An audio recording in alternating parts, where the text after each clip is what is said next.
موسیٰ جیسا کوئی دوسرا نبی نہیں ہوا، تم نے اس کے خلاف بولنے کی کیوں جرأت کی؟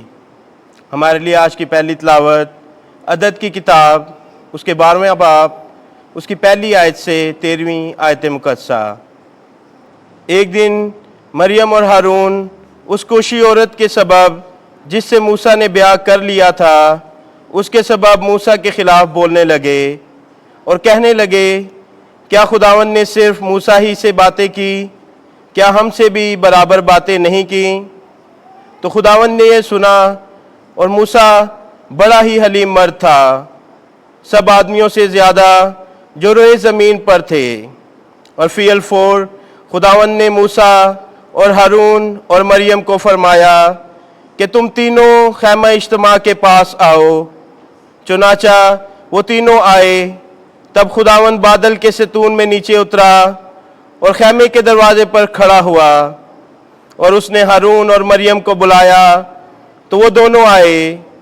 تب اس نے کہا، میری بات سنو، اگر تمہارے درمیان کوئی خداوند کا نبی ہو تو میں اس پر رویا میں ظاہر ہوں گا یا اس سے خواب میں بات کروں گا، لیکن میرا بندہ موسیٰ ایسا نہیں، بلکہ وہ میرے سارے گھر میں امانت دار ہے۔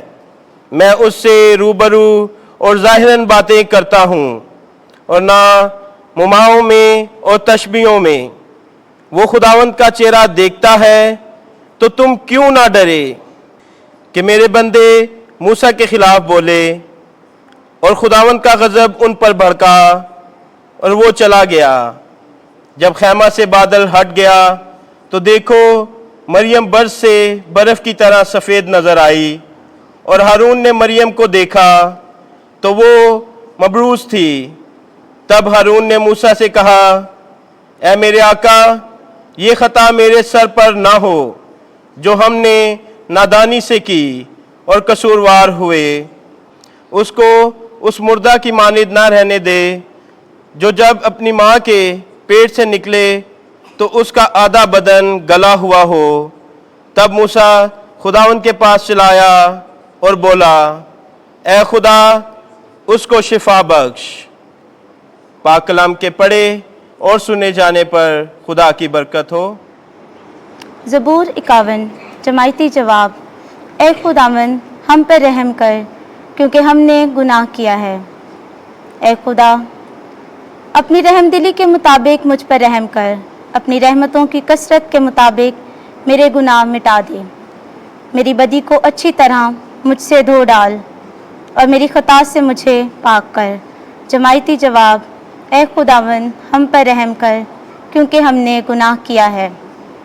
کیونکہ میں اپنی ناراستی سے واقف ہوں، میرا گناہ ہر وقت میرے پیش نگاہ ہے۔ میں نے صرف تیرا ہی گناہ کیا ہے، اور مجھ سے وہ کام ہوا ہے جو تیری نظر میں برا ہے۔ جماعتی جواب۔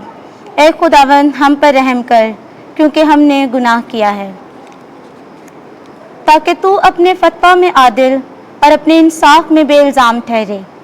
دیکھ، میں نے خطا کی حالت میں صورت پکڑی اور گناہ کی حالت میں اپنی ماں کے بطن میں پڑا۔ جماعتی جواب۔ اے خداوند، ہم پر رحم کر کیونکہ ہم نے گناہ کیا ہے۔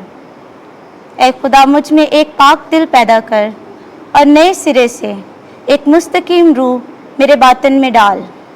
اپنے چہرے کے سامنے سے مجھے خارج نہ کر اور اپنی پاک روح مجھ سے الگ نہ کر۔ جماعتی جواب۔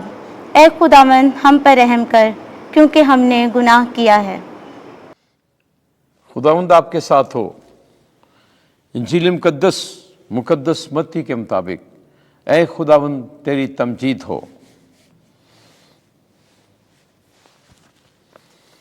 14واں باب 22ویں سے 36ویں آیت۔ مجھے حکم دے کہ پانی پر چل کر تیرے پاس آؤں۔ اس وقت یسوع نے شاگردوں کو مجبور کیا کہ کشتی کی طرف جاؤ اور مجھ سے پہلے پار چلو، جب تک کہ میں ہجوم کو رخصت کروں۔ اور ہجوم کو رخصت کر کے اکیلا دعا کرنے کے لیے پہاڑ پر گیا، اور جب رات ہوئی تو وہاں اکیلا رہا۔